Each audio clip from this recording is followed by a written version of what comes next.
Hey, how's it going? John here, scouting out points of interest, state parks, historic sites. If you haven't seen my Walking Down Main Street Wethersfield video, please look for it in my Points of Interest playlist. The town of Wethersfield was kind enough to share that on their Facebook, and a comment let me know I missed the dinosaur tracks. A tweet alluded to the history of this bench, so I'm back for some follow-up.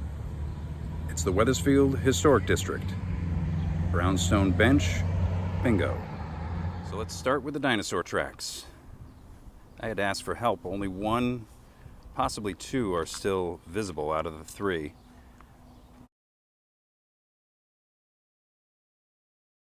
And I bet this raised area is another dinosaur track.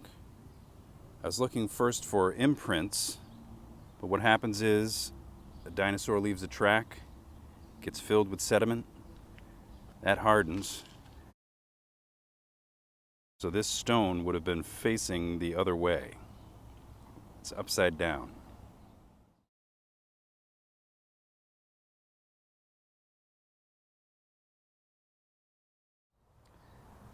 Now for the story. According to the Hartford Current in 1928, this stone originally was on the Silas Deane property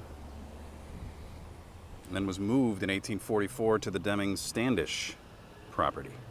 So when you look at this stone and think of it as a stepstone, it seems ridiculous.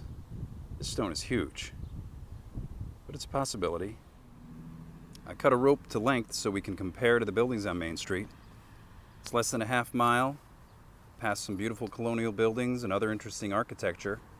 Walk up Hartford Avenue to Main Street and take a right.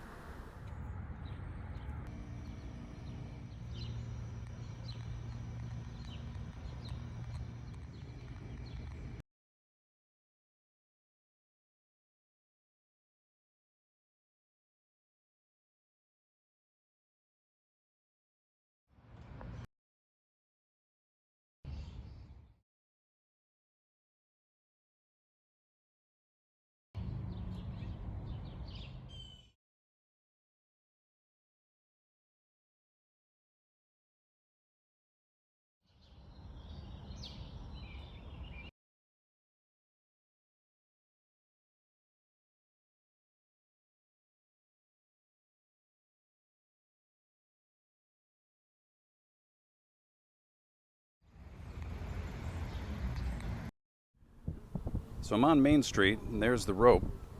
Like I said, ridiculous, right? But this isn't the Deane property. This is the Stevens property, part of the Webb-Deane-Stevens Museum. Here's the Webb house. This guy was such a big shot in Wethersfield, he has his own gate at the ancient burying ground. So here it is, the Silas Deane property.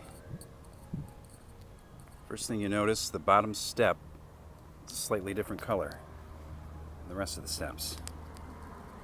The second step is rounded. The top four steps show the results of years and years of weathering. If you go 1 mile from here at Cove Park Warehouse, you'll see a similar top stone. So there's my rope. Looks a little large. It's possible, but it's a little large. There's one problem. I contacted Rich Malley, the curator of the museum, and he let me know that in the original configuration, this building had a porch.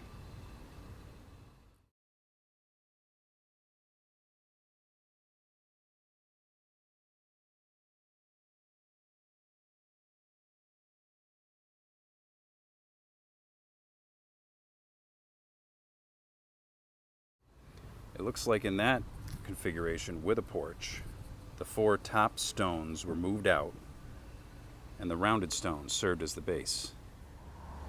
So I contacted the Wethersfield Historical Society, and Martha Smart and Gillie Johnson set me straight. You see, it wasn't just the stone that moved in 1844.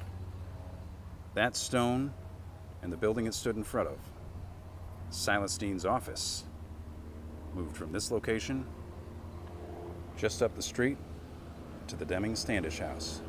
The yellow building down the street is the Deane property, and this is the Deming-Standish House, owned and managed by the Wethersfield Historical Society. And this is the former location of Silas Deane's office and the Brownstone bench.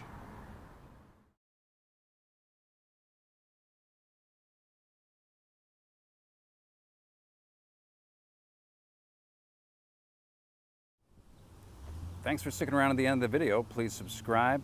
If you haven't seen my other historic videos, please look to my Points of Interest playlist. I hope you like the walk. I hope you like the scenery. I hope you learned something new. Thanks to all the kind people from Wethersfield for their help. Happy hunting.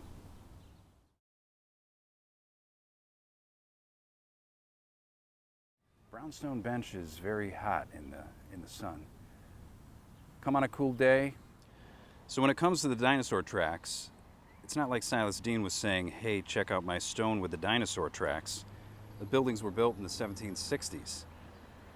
I learned the first dinosaur tracks were found in 1800 on a farm in Connecticut, but the scientists from Harvard and Yale said they were giant bird prints. So what did they say, the Wethersfield residents, when they walked across this stone? Did they think anything of it?